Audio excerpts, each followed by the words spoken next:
What up, what up, what up? DBS podcast. I'm feeling a little like myself again because I've been doing a lot of traveling. I recently went on an AFE tour. Ask me what AFE stands for, and I would give you a closed mouth smile, and question marks will float above my head. I have no idea. I'm an idiot. No, let me see. It's American Federation, and I have no idea. Yeah, I'm fried. I am fucking fried. No, but it was a military tour. We performed for some civilians and mostly civilians, not so much the troops, but there were a few troops. But I'm feeling good to be back home. And I'm so excited to have this opportunity to talk to another friend of mine who recently came back from Edinburgh. Start clapping it up for Troy Allen, everybody. Clap it up. Right. And this is the way it works now, Troy. Now you're on camera, looking beautiful. You got a nice shaped head. Yeah, thanks. I got teased on the subway the other night. Some kids on this train, I heard he got lumps on his head. Really? And then she sat down next to me like they were going to film me, and they started filming, and she looked at me, and I just went, rah! And she fucking took off down the train. Did you really go rah? Yeah. See, that's something I would think about doing, but you're crazy enough and bold enough to pull shit like that off. It was just a couple of teenagers being assholes. I guarantee they were Puerto Rican or black. I wasn't going to bring that into it, but it was a couple black kids. It was a couple white kids don't do that. White kids like shoot up schools and shit, but they won't do shit like that. When we show up with a gun, and things are already gone down. That's where that's going. But it was this girl. You could tell she was kind of the asshole of the group, and she just said because she looked at me and she went like that, like she thought I was going to pull the white boy run away from her because I'm in Brooklyn thing. So I just grabbed, went, wow, and she went, yeah, and she ran across the subway. I hope you have that on film. And her friends laughed at her, and they weren't malicious kids; they were just idiot kids. Yeah. It's funny, right? Like the tolerance that I no longer have for kids that behave like that. But we all did that. We all antagonized adults. Yeah. I remember as a kid, going on the roof and throwing eggs at people. Like these are people from after a hard day's work, and I'm gonna throw like food at them and laugh. Just throw food. Yeah. We used to throw snowballs over the back fence. Snowballs were the best. Every once in a while, a rock would get tossed over there. Or put the rock in the snowball. Yeah, do some asshole stuff like that. We did that when I was a kid. I can't put myself above anything that also, like me, irritates the hell out of me on the train right now. Right, and that's the thing. Like, I feel like our tolerance is like, we don't have that same tolerance, but I gotta remind myself, that's kid shit. As long as they're not touching it or whatever, they can make fun. It's like, fuck yeah, I gotta. But then you go home and start looking at your head like, fuck, I need to get me a new fitted. Do I got some lumps going on here? Let me see your head.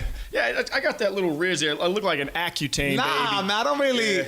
They gotta really be looking at your head, though. Yeah, well, you have to hit it in the right light, then you see the contours. But that's one thing about the MTA system. Their lighting in the carts are pretty good. It's not complimentary. It's not flattering light. They're not trying to get your best angle on the subway. It's funny. It amazes me that with the lighting in the carts, that so many people still want to do selfies. I saw an Asian lady like this. It's like taking a selfie earlier, like And then I took a picture of her taking a selfie, and I feel like telling her, you ain't good looking, bitch. Stop that. And it's not helping you that you're doing this on the subway.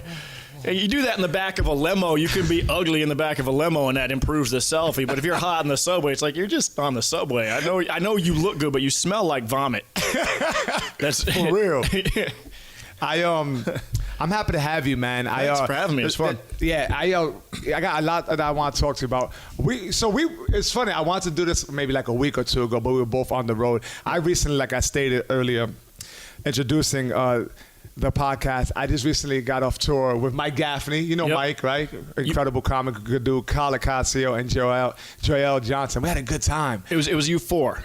Yeah. Okay, yeah, I saw the pictures. If AFE stands for Armed Forces Entertainment. I knew that. I was just fucking around, man. Right. I was like, does he not know this? Look at the Dirtbag podcast. Yo, Troy, I gotta tell you, I forgot. One time I didn't know that. I'm just a little fried right now. I'm a little fried. And no drugs or anything. I'm just fried from exhaustion. And I make a lot of stupid mistakes like that. Like, I not only has the traveling got to me, but that's no excuse. That was like 2 weeks ago. But like, I've been running a lot. I'm training for the marathon. You're an athlete. You know how yeah. Well, I was, yeah. But you know how it is. Like, you become tunnel vision and like you forget that that's the work you got to do to participate in whatever competition you're doing, right? So I'm like running a lot, and like. Are you doing for a marathon? A marathon. Which one? I'm doing the New York marathon in November. Nice. And I was just telling my friend in the podcast earlier, like, it's just a lot of running, right? It's just like, I don't want to become redundant because I did talk about this earlier, but it's just like, it's a lot of running. It's like, I'm just worried that my body's gonna change because of the running, because like you lose muscle. I feel like I'm getting a soupy ass already. Okay, you know what I'm saying? Like, I feel like, fuck, man, like nothing is changing. I'm just like always fucking, my legs are always sore. It's a lot of running. Like today was like, an hour and 10 minutes. Sunday is gonna be like damn near 3 hours. Just running.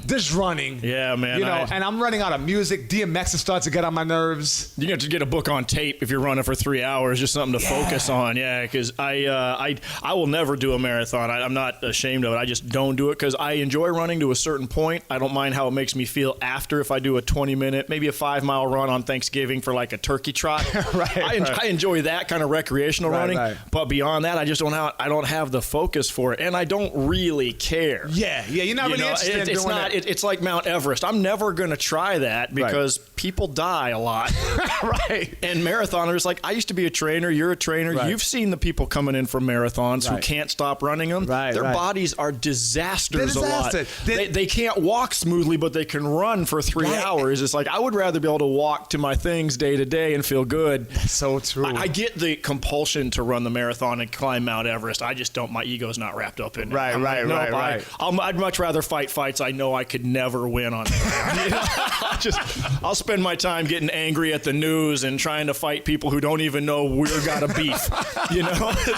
That's where I get my marathoning in. That's hilarious. So true. So funny. It's funny because I never thought I was gonna be like a dude who wanted to run a marathon, but I was doing all these races. So what it was, I was running on my own, and then I started doing races to have more of a scenic shit, right? So I would go to Central Park, and I was like, I'm doing all this running, I might as well run a marathon, and that's where it's taking me, right? But I gotta tell you, I'm enjoying it, but part of me is like, why the fuck am I doing this? I can't wait till it's over and done with what I'm trying to share to you. You know what I'm saying? Like, because like it offsets everything else. There's not much I have energy for after that. No, but when you're especially in the stage you're in right now, because you're kind of in the final stages, ramping up the longer runs. Right. You've tapered off the strength training because now that's becoming inhibiting for you. Right. And we know that process. So when you get done with it, you're gonna need a couple weeks to recover, and then back to the strength training and realizing, hey, I need to maintain my squat, and that's more important than this. You checked it off, fine, get it done. That's exactly and it's something to be proud of. It's an accomplishment. I can't wait to show off my medal on IG. that should clear 240 likes.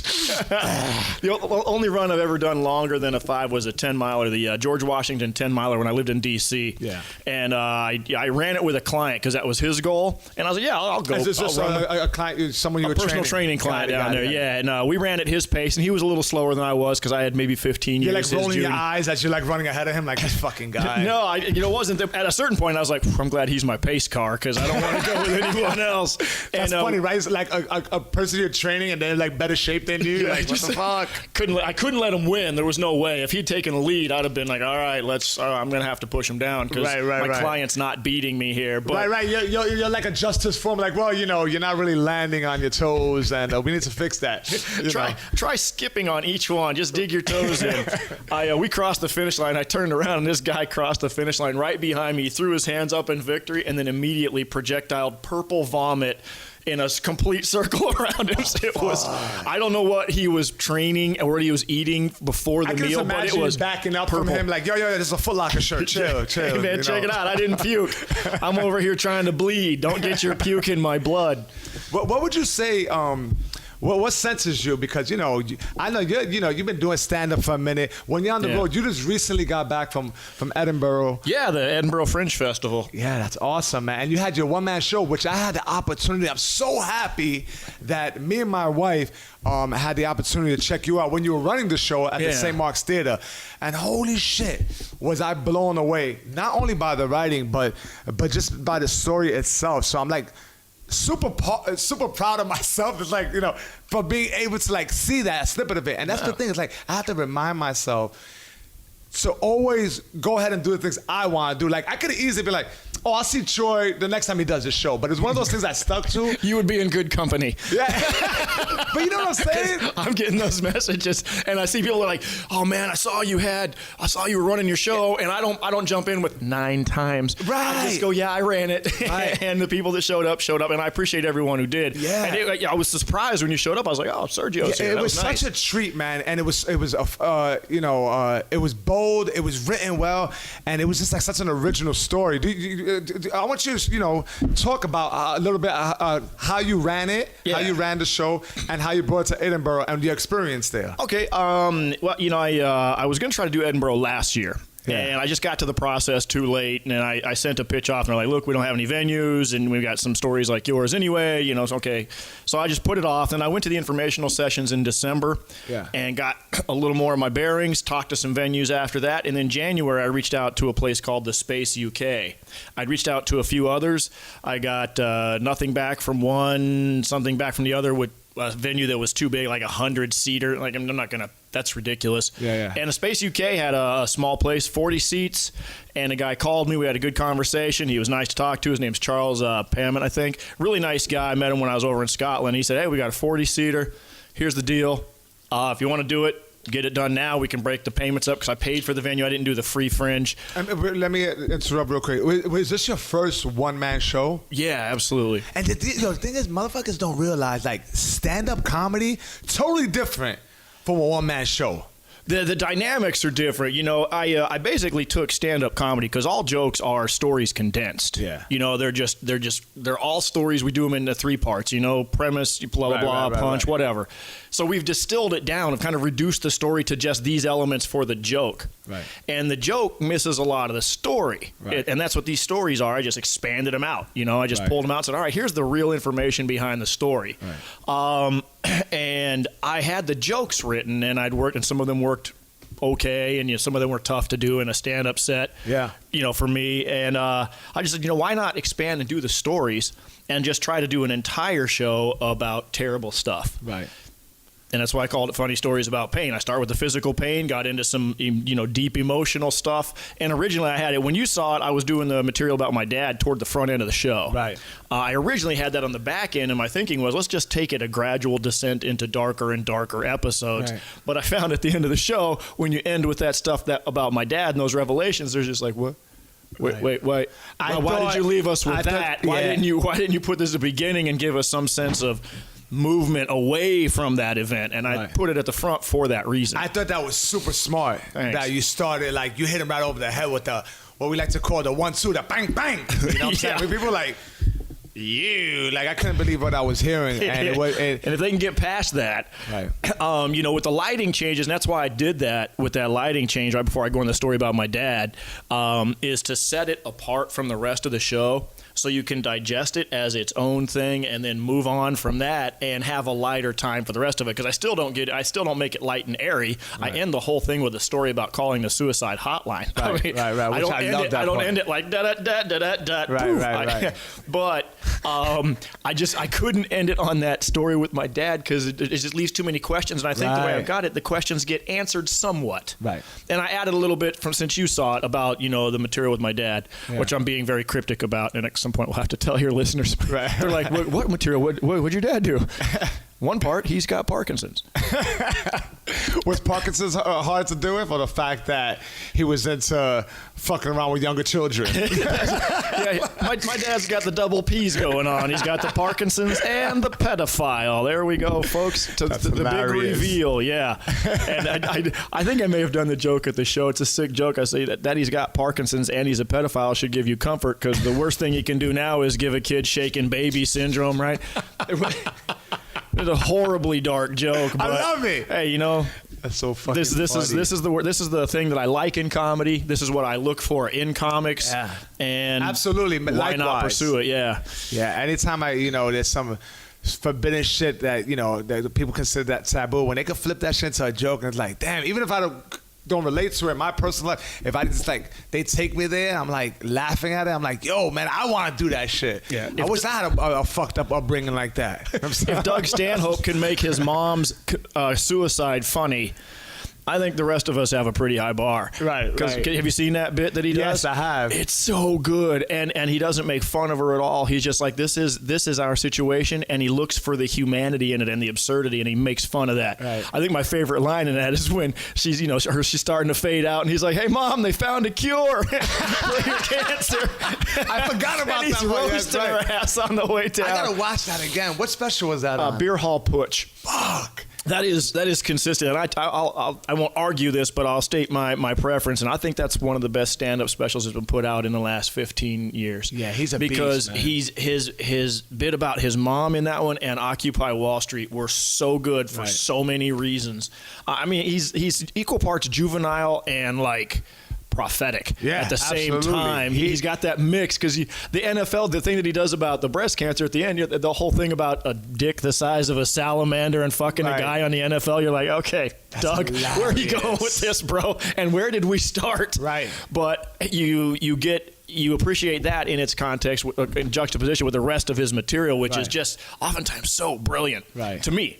Right. You could tell this dude reads a lot. He's like, well, and he's just like, he always brings everything back full circle, even when he feels like he's rambling on. Like, where's he going with this? But he always brings it back, and he really is. And this word is used too loosely, but he is brilliant.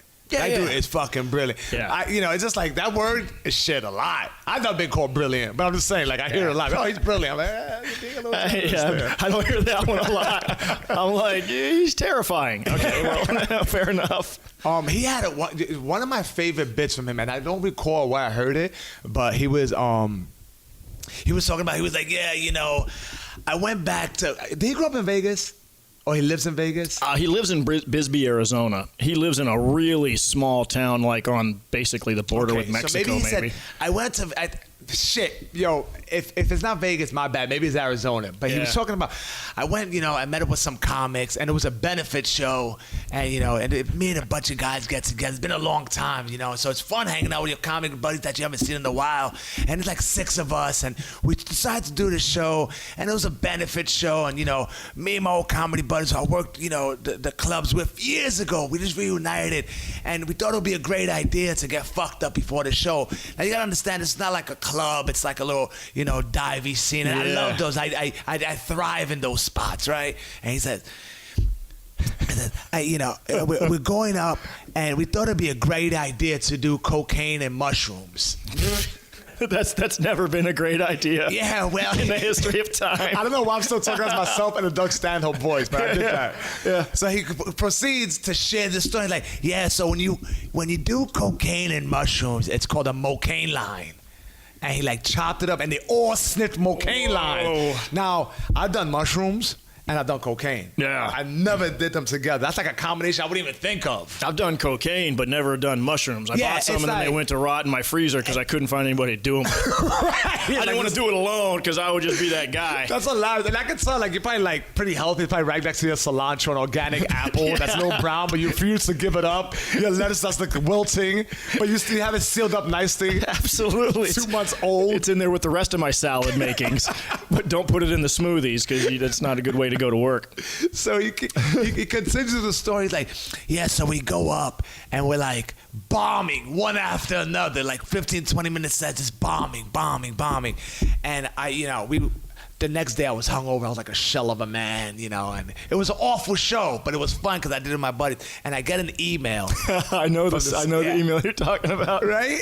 And that shit is hilarious. And this woman who saw the show says, oh my God, Doug! I brought my brother to see your show, and we're so happy that he was dying, and I'm just. So I guess it was a couple of weeks after the show. Yeah, he was dying, and his dream, one of the dreams, was to see you perform live. So thank you so much. Before he died. And before he died, and he's like, wait, you took him to that show that I bombed at? It was a mocaine? Like I was doing mocaine lines? Like that is so fucking funny. I don't know which special that's in, but I know I've heard the same one. I think that might be before he turns the gun on himself. Yeah.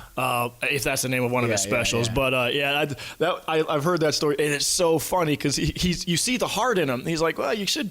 If you're going to kill yourself after my show or die, give me a heads up. Right. I'll prepare for the show. Right. I won't just throw some bullshit together and do a bunch of mocaine for your dying wish. And like, that's a weird Make-A-Wish Foundation contribution.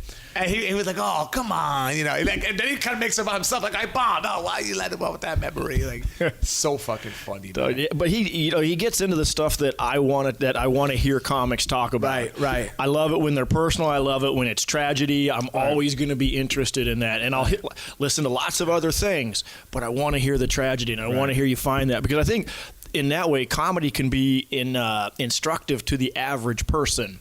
When they listen to it, they can go, all right, my life is pretty bad, but here's how he found some humor. Maybe I can do that in my own and find that little bit of reprieve in whatever is miserable. Right. And I think that's valuable in and of itself. Absolutely, man. Absolutely.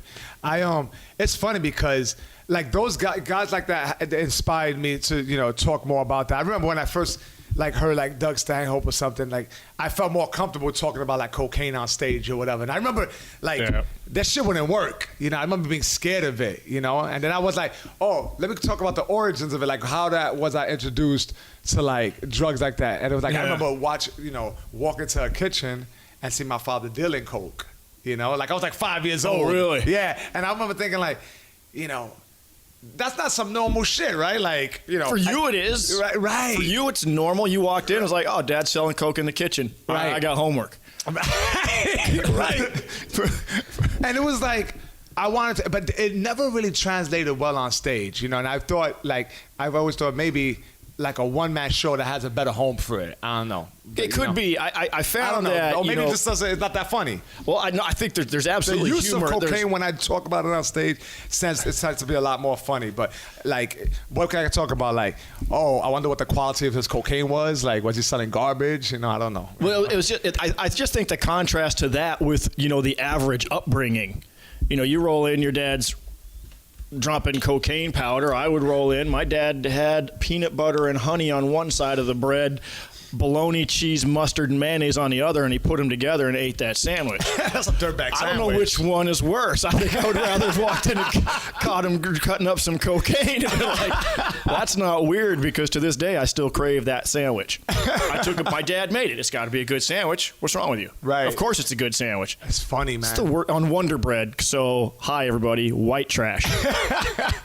Everyone, that's Wonder Bread is a dirtbag bread. Oh, it's terrible.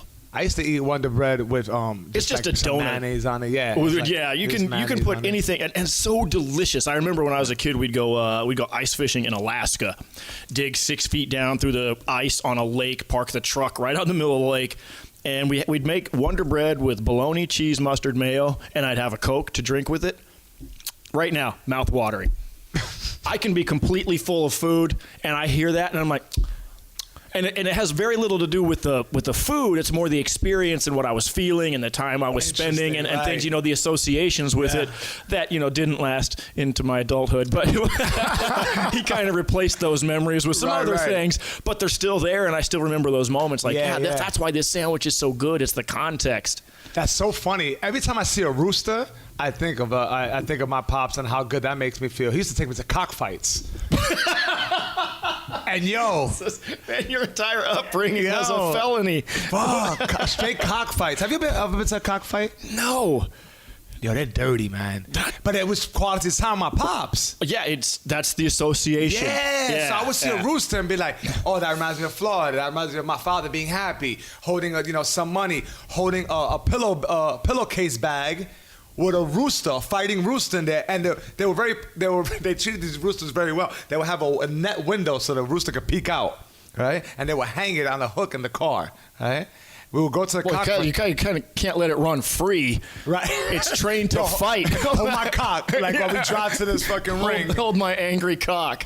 And so they would prepare these cocks. They would sharpen the nails. They would put a razor in the back of their foot. Really? Yeah. And they would sharpen their beak. And they would, and throw them, and it was like, I loved it. And they were brutal, man. They were brutal. It was just like, he had this one rooster named Moncho. And Moncho was like 2 feet high, all white, and he used to chase me and my sister onto an abandoned boat. And and I'm just like hitting mosquitoes, like, fucking Moncho, man, go! And Moncho was like, he was ready to. We're literally running from a chicken. Now, I've run from chickens, and they can be scary. I grew up in Colorado Springs, Colorado, which is just kind of a suburban neighborhood. We all had kind of medium-sized houses. My dad was military. Everybody in that neighborhood was just kind of lower middle class. Yeah. But there was one family named the Jordans. They were a German family, and they were the weird family.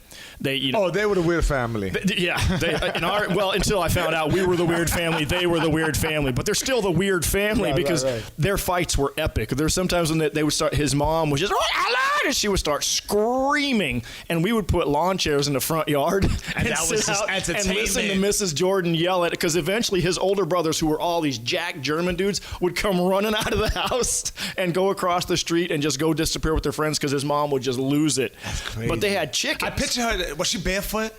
Oh, all the time. Yeah. I don't know, but I just imagine. Don't fuck around. Well, barefoot German, and boy, she was angry. And they had chickens, and I just thought I was messing with them one day, and I think I may have, walked up and kicked one, maybe. I don't know. Yeah. Whatever I did. There was a response of some sort. Yeah, I walked in the coop, and I was just kind of chasing one around, I think. And then, on their property? And it got out. Well, yeah, because I was friends with Alan, and we would do that. And I chased him out of the chicken coop, and then all the other chickens saw what was going on, and they turned on me and started chasing me. That's crazy. I had moments of real fear in that. I was like, I'm going to die. This is some Shining shit. I'm going to die like Damien Omen 3 kind of thing, like getting my eyes pecked out. I don't know why I picture you with the same face, but just like a full head of hair. Your head the same size on a smaller body, just running like this. A bobblehead running from chickens. Right. Yeah, man, so that was that was chickens.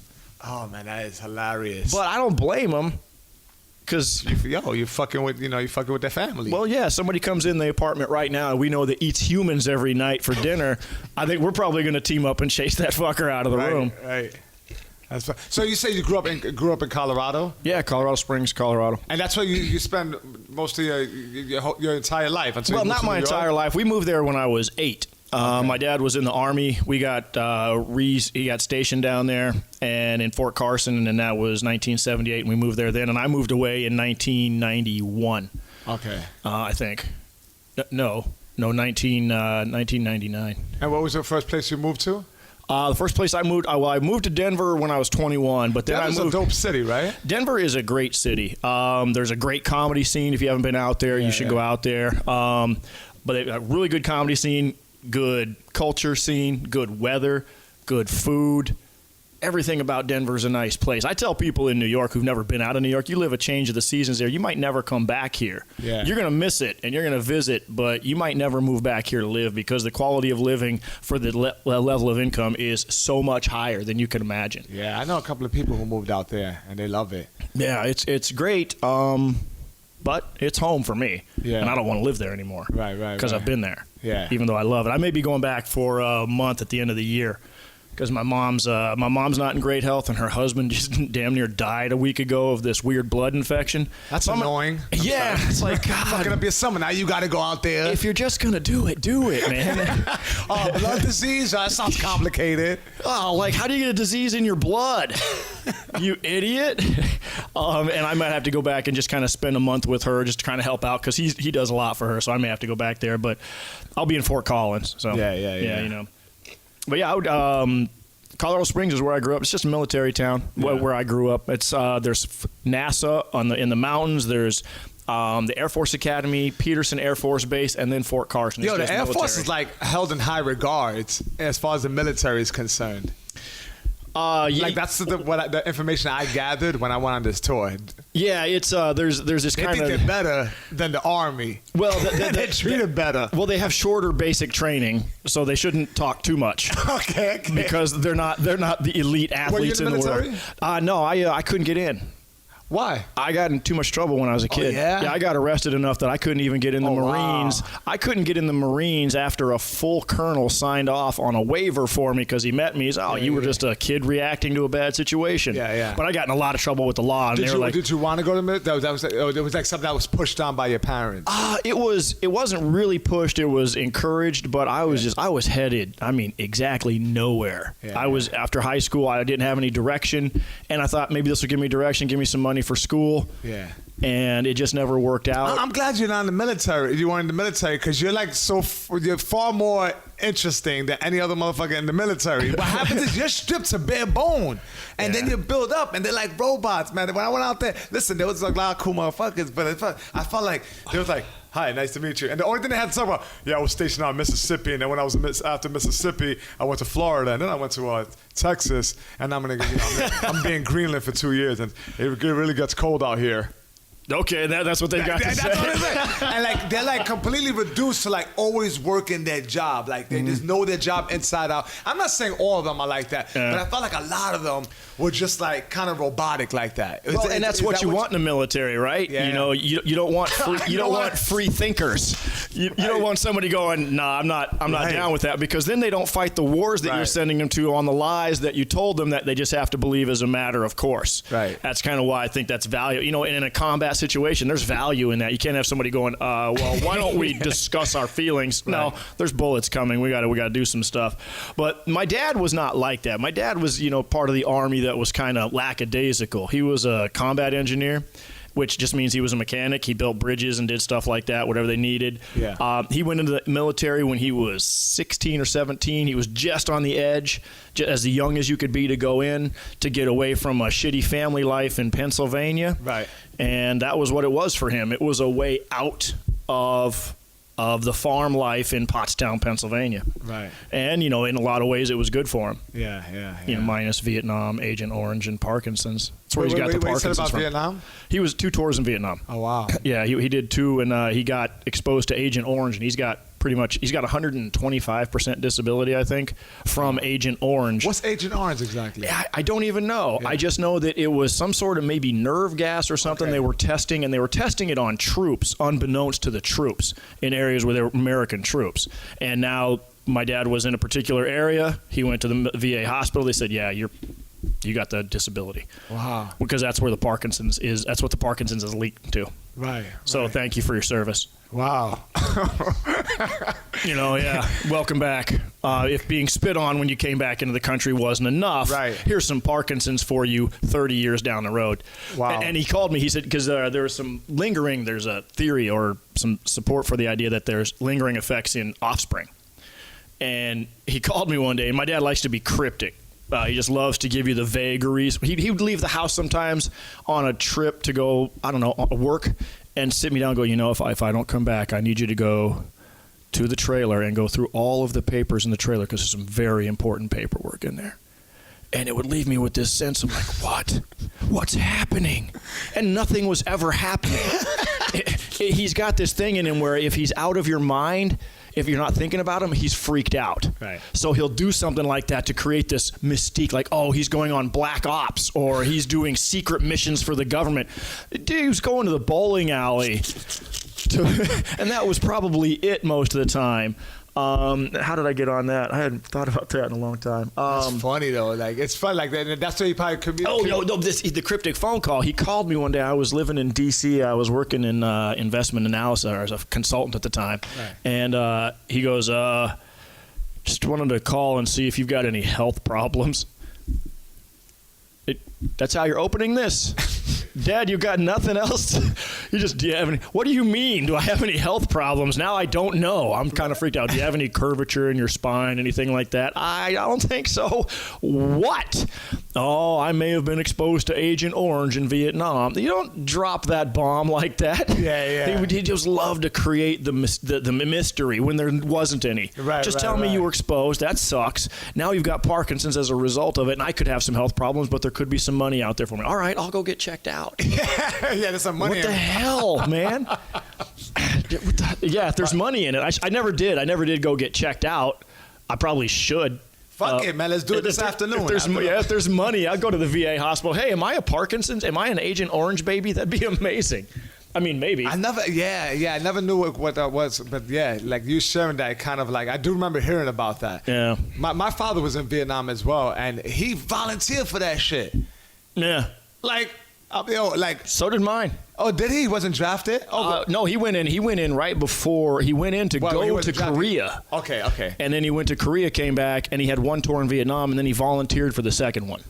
His story is that he volunteered to keep his idiot brother out of the war. Well, this is what it's so funny. Like, I guess the values for families is different because I wouldn't do that shit for my brother. I'm like, yo, they got, so, you know, I got a comedy career. I'm trying to. I got a podcast. I'm trying to pop off. I'll see you when I come over with AFE, bitch.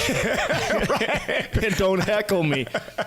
His brother was drafted, and then he volunteered for it. Well, The Saving Private Ryan, that movie was part of what came out of that movie was changes in the military rules about how many kids you could have in theater at one time, theater of war. And I'm not an expert on this; it's just what I seem to recall. And when my dad was in, you couldn't have two children from the same family in a theater of operations. Right, is the way I understand it. Right. And his brother Chuck was about to get drafted, or he was on the list, and my dad just said, I'll go, don't send him, because Chuck was one of the dumbest people on the planet. This guy was, and he was just a piece of shit too, of a human being. It wouldn't have been a loss if he'd been killed in Vietnam, but my brother didn't want to send his brother to. Oh, he was total dirtbag. How was he a dirtbag? Well, I mean, he was such a dirtbag. His son beat him to death with a pipe in Chicago about 15 years ago. Wait, was he beating his kids? He neglected them. He was terrible. He treated his mother like garbage. He was generally a bad person. What the fuck happened to him, right? Well, the same thing that happened to my dad. They had a shitty upbringing. They were shuffled back and forth in foster homes in Pennsylvania, and my grandfather was an abusive dick. And my grandmother wasn't much better, but she was the softer of the two. Yeah. And they enable their partners, right? So they're kind of looking the other way and giving them that platform. Like, you can do what you're doing. I'll look the other. I don't know if my grandma enabled him, but she got in the way one time, and she got hit in the side of the head with a pan. You get in the way. That's some old school beating, a pan. That's old domestic abuse. Yeah, that's like when it was held against, bonk. Yeah, like with cast iron skillet kind of thing. That may have been my dad that got hit, but I know my grandmother was no match for my grandfather. I never met him. He died a month after I was born. Yeah, he was just an old man with a tight grip. Just grabbed you by your forearm and just like. Well, he left me a hunting knife. A K-bar hunting knife. Dry squirrel blood on it? Yeah, I don't know what. Yeah, there's blood on that. Is that grandma's? Did you kill my grandma with this knife? No, she died of old age, and I'm surprised she died because evil like that usually lives forever. She was the baddest motherfuckers live forever, right? She was wicked to her kids, but also, when you grow up and you hear the backstory, you're like, all right, maybe I can have a little compassion for this older woman who did the best she could. I don't know if she did, because I didn't like her. Yeah. But maybe she did. Yeah. But I know if she got out of line, I know she paid for it. Yeah, man. That's like, and that trickles down, man. That's just domino effect, right? Oh, yeah. Do you have siblings? I've got three older sisters. Oh, okay, that's right. I remember you telling me that. I'm the youngest by 9 years. The relationship with your sisters, y'all cool, right? Not really. I don't think it's anything like unusual, but it's not. I don't think. Maybe it's your typical family drama. I've got one sister who's a Jehovah's Witness. Oh, those are the worst. Knocking on your door. Yeah, bang. Wow. Get out. 8 o'clock in the morning. Yeah. That's. I don't know if she does like the door Little House on the Prairie. Yeah, I don't know if she does that, but it's like, I mean, if you're gonna knock on my door, at least bring me some cookies. For real. If they combine Jehovah's Witnesses and Girl Scout cookies, they'd do a better job recruiting. I'd probably be a member of it, but she's Jehovah's Witness, and her husband are kind of separate from the family. I'm in touch with her. I got she's the middle sister. My eldest sister Charlotta lives with her husband Harold in Colorado, right? And my sister Yvonne lives with her husband in Colorado. She's the youngest of the 3 girls. Do you find like, is the response to like your like pop situation, all that went on with like his brothers, is it like the same as yours, where you kind of like, you embrace it, you talk about it, or do they kind of leave that in the dark? It's hard because to say. You're open about it. Like when you shared on your one-man show, I was like, it was jaw-dropping shit, because you didn't leave the audience like, oh, that's too much. You left me like curious, like fascinated by it all, and thanks. Was that? And and I'm not alone. Like, you told me that the reviews you got at Edinburgh were pretty good too, right? The audience loved it. The critic that gave me a 3-star review had some things to say, but we talked about that off mic. I'm not mad at the guy. Yeah. Not mad at him all, because, if you're going to review me, he gave me some really nice compliments, and he said, this is what I thought was missing. And I'm not going to be mad at somebody for saying that. When it's thoughtful and constructive, I'll take that every time. Right. I'm just glad I wish it had been a 4-star review with a little nudge. Yeah. But, it was 3 and fine. What was the word he used? Well, he described some of the material, some of the stories as being a little flabby. Yo, and flabby is never good. Like, and the thing is, when we think of flabby, or when you don't, someone throws a word like that at you, that's the type of word that sticks with you. Then you start touching yourself, like, am I flabby? Like, physically, and then you'll go in the bathroom, look at yourself in the mirror and be like, like, you're trying to flabby, flabby. Like, you're trying to make it seem like, oh, that's not bad. No, but it's fucked up, right? It's not what you want to hear. Right. But you're trying, I know in my mind, I try to convince myself, flabby's not that. I mean, it's soft, but flabby, Yeah, I know exactly what he's talking about, but I wonder, when I hear that word, did he not see the comedy story, right? The storytelling part of it? Right. But if he did, then the stories could be a little tighter. Right. In ways, and I'll go back and review that when I get back there. It's a fucking critic who probably never, it's a critic. Yeah. You know what I'm saying? Like, I'm telling you, that shit was fucking great. And it's it's new. It's just still your baby. You know what I'm saying? Yeah. It's like me with this podcast. It's fucking new. It's, it's a new thing, and it's gonna grow. And that shit, when you, as you go on, it's just gonna have so much more. And it's gonna inspire other things. I hope so. Yeah. I got some really good feedback. You were there. It was the night Jay Nog was there with you, right? Yeah. He gave me some good feedback. I did it for. I want to take Jay Nog's feedback. No, I didn't. I wrote it down and I put it in a separate file. Feedback, I would light him. Just like that. Sorry, Jay. Sorry, buddy. No. Jay, why don't you stick to your Trump podcast? You're out there. Right? Go make America great again, buddy. No, but he had good, and Adam Oliansis, who is another comic, and he's done a lot of theater. He had some good feedback, and they've all, and a lot of people said, hey, this is like the core of it. Yeah. Now build it from here, and whew, it was a lot of work just to get the 50 minutes done. Well, let me ask you something. How do you feel emotionally, sharing that, such a dark, that's some heavy shit. How do you feel? Did you feel emotionally putting that out there? Did you feel I know when I share something like that, I always want to feel like I'm sharing this and I feel confident with my sharing, right? And I want to feel like I got the upper hand. It's like, this is the end result, but you really don't know what the end result, or how it's going to be perceived. So it's like a roll of the dice. It really is. Emotionally, how did you feel immediately after a single show? What feeling was most evident to you? I think you're proud, but is there anything else? I'm proud of the show. I'm proud of where it's come from, what it was started, and that I just did it. This is one of those things where people talk about it, and just doing it is enough for me. Right, I'm like, all right, I did it. As far as the material, how do I feel? I would be lying if I didn't say I don't enjoy a little bit the shock value in the bit, in the story when I tell it, and I say, I reveal that he's a pedophile. Right. Because there's always this and I know one night I was doing it as a stand-up bit and I had it truncated and I was doing the shorter bit and the crowd went, oh, and I just went, oh, what can I do to help you feel better?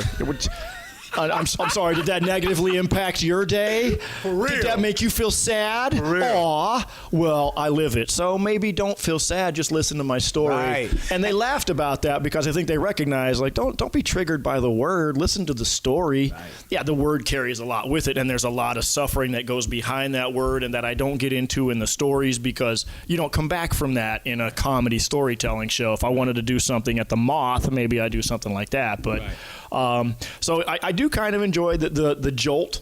Yeah. And then I enjoy it even more when they just go with me on the jokes that I'm making and try to find the humor in that. So I don't know that it changes me as an emotional person. I think it just doesn't allow me to put that stuff behind me and try to live my life like it didn't happen. Right. Because that's a mistake. To me. Yeah, no, absolutely. I would feel like you got a sense of empowerment from that, though.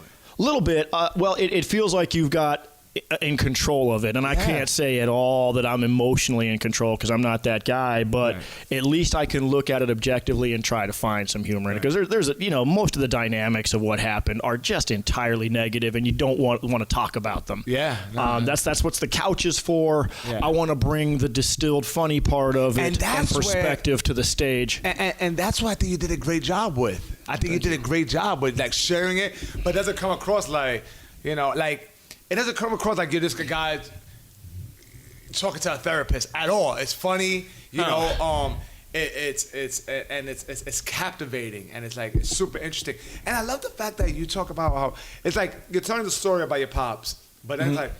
I found it funny, like, yo, do I got some of that shit in me? Like, I thought it was hilarious. Like, like when you talk about holding other people, like kids or whatever. Is it hereditary? I don't know if I got it. That shit's hilarious, man. Yeah, it's really funny stuff. It's honest, and I think I'm gonna throw this around. I think it's brilliant. All right? Yeah, I'll take it. I think it's I'm really not good, Doug man. Stanhope brilliant. I'm flabby brilliant.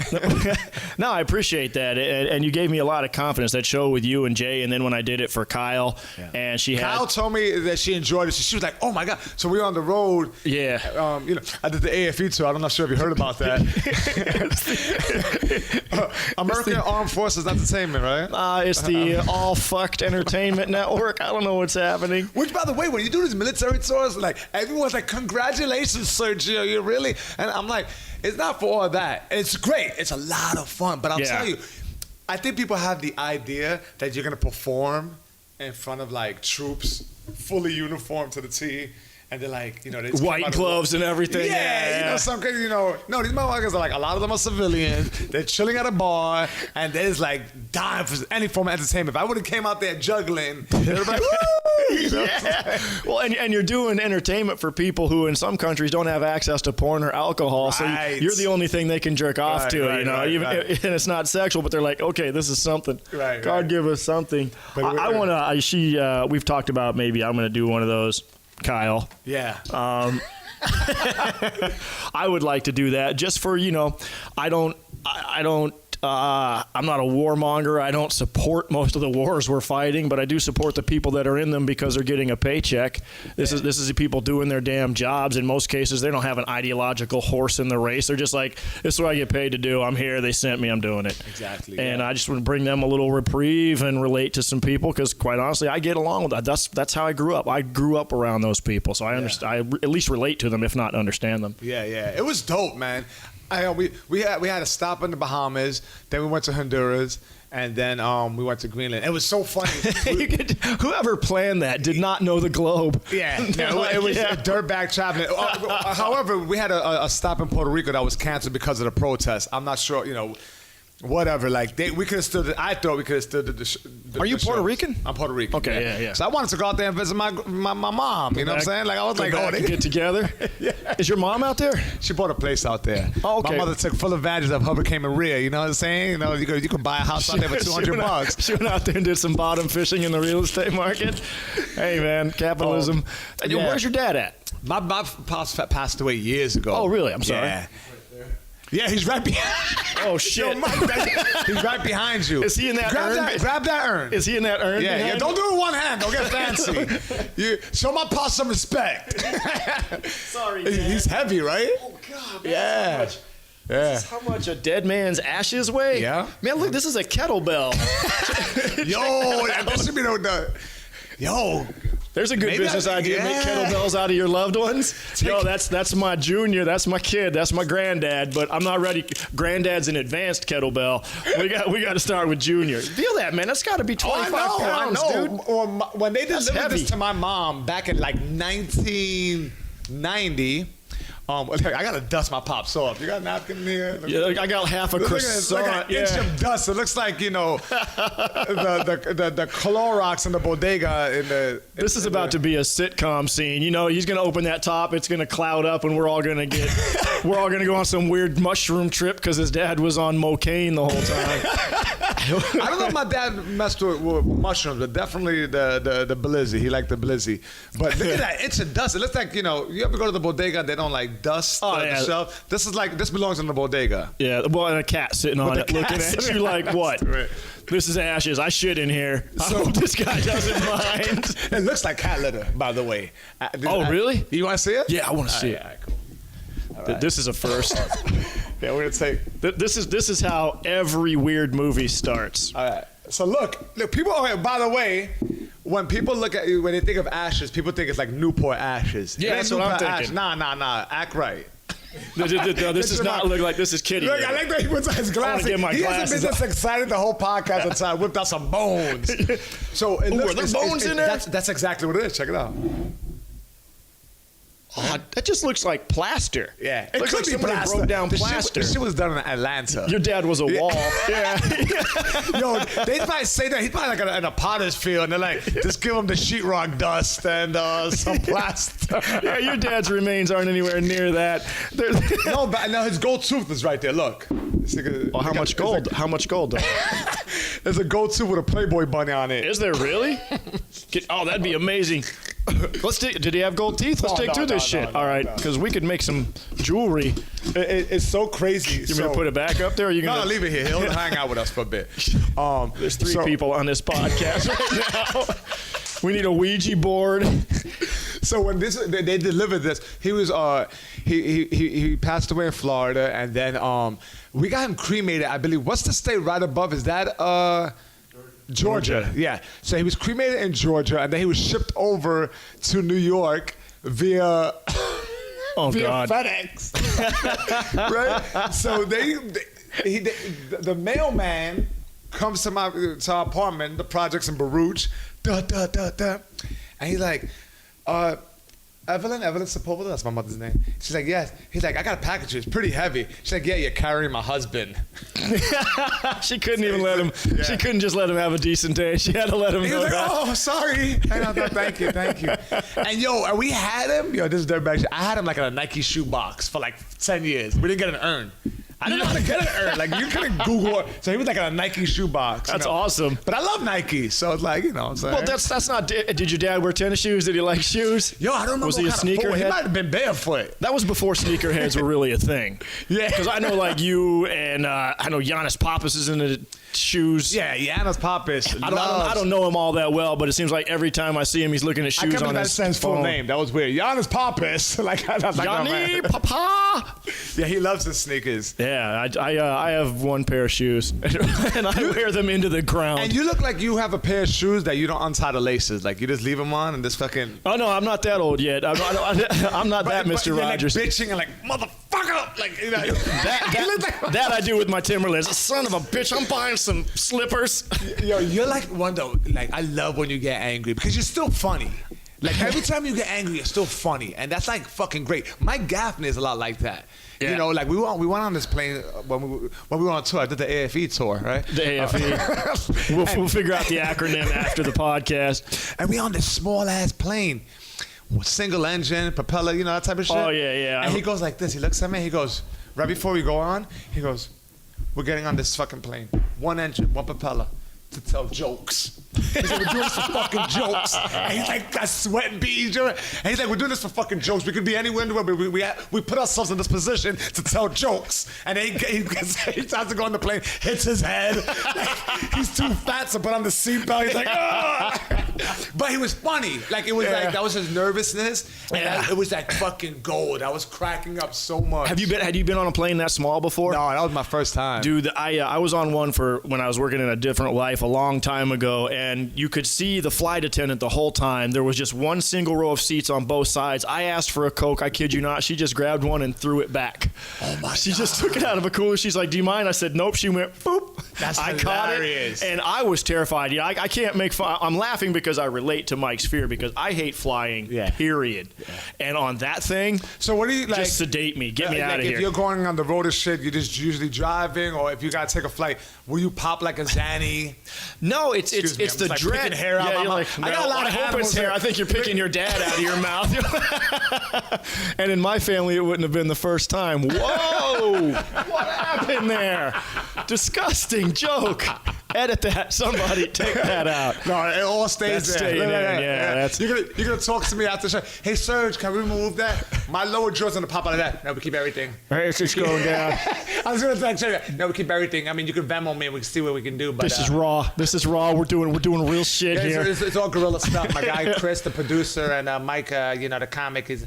We figured that we'll just keep everything. That's what they'll keep it. It's on. It's there forever. If I run for president, they're going to be like, talk "What?" To Mike first, then Chris, and these are pretty tough walls. You're not getting any of this out of here. Oh, yeah. I don't fear flying when I'm doing it as much as I dread it. Yeah. And when I dread it, it's just like, oh God, everything is like, because and I said it in the show. I talk about that a little bit.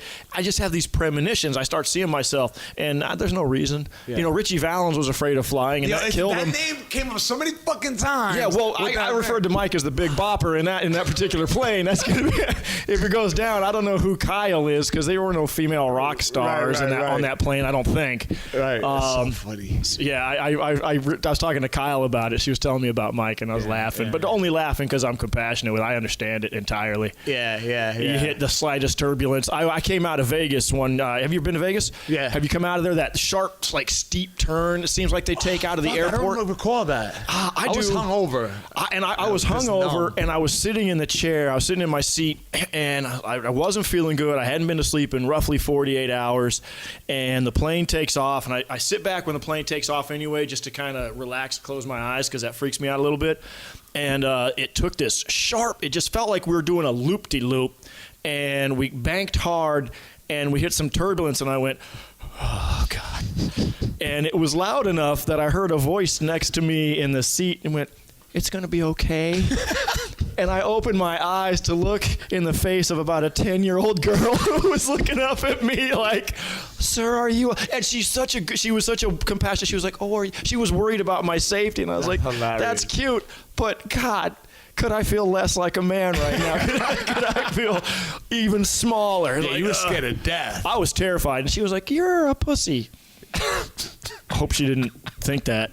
Be a weird word for her. She definitely thought that. Yeah, now she's telling that story. She's somewhere. She's 25. She's like, I sat next to the biggest fucking pussy on a flight leaving Vegas one year.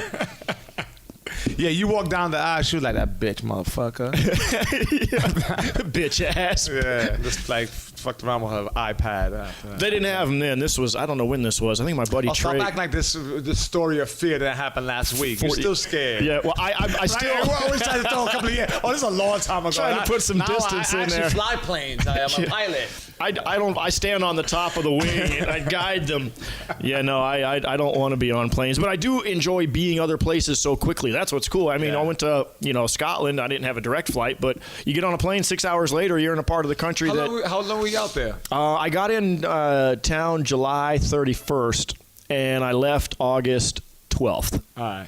August 11th. That's a long time. Shit, I didn't know you were out there. Were you doing shows every night? 9 nights. I had 9 nights for the show. The last night, I finished the show at about 11:05. I said goodbye to some people, picked up my bag, and went to the train station, took a train to Glasgow, which is about an hour, and then waited in the airport till 8 in the morning. I mean, I almost got busted smoking pot in Glasgow. That's a big deal out there? I don't think it would have been great. Yeah. And it was embarrassing to begin with because I was standing at a bus stop. I didn't have anything to smoke with, so I bought a Coke. You know how to do that with a Coke can. Smash the top down, poke some holes in the top. Like a bong type of thing. I dumped my weed on the top of it, and I'm standing by a trash can. Not like smoking crack. I still didn't feel good because I'm standing next to a trash can near a bus station smoking weed out of a Coke can, and a cop rolled up, and I just threw everything in the trash can and stood there like nothing was happening. She did a U-turn, parked on the other side of the street, got out and walked to a deli.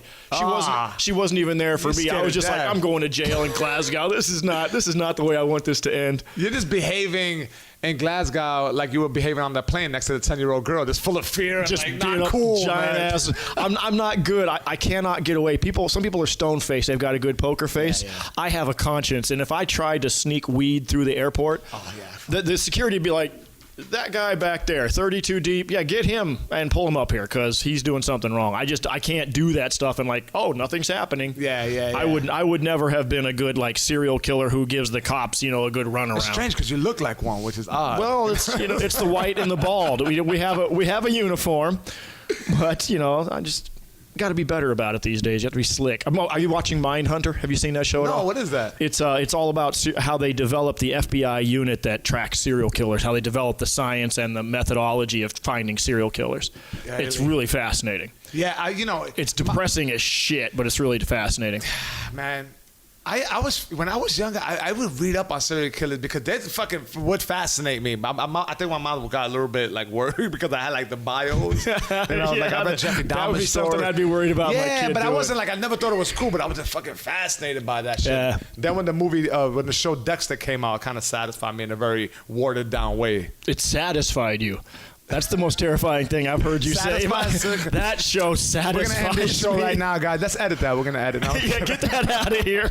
We don't need that to be in the prosecution. No, it's just like a surreal. You know what I'm saying? Like I couldn't watch it. I liked the idea of it. Yeah. Like he's going out and killing bad people. That's cathartic for me. Yeah. But I don't handle gore very well, like graphic violence. I couldn't watch Game of Thrones because it was just too gory for me. Right. I turn a lot of movies off if it gets that way.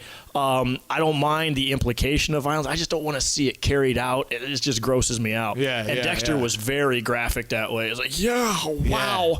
What was that guy's name? Michael C. Hall? Mike C. Hall, right? Mike C. Hall? Yeah. I saw him on Union Square the other day, and it was so funny because he was wearing like a white polo shirt with a little bit of ketchup stain. I was like, yo! He did it again. He's back at it, everybody.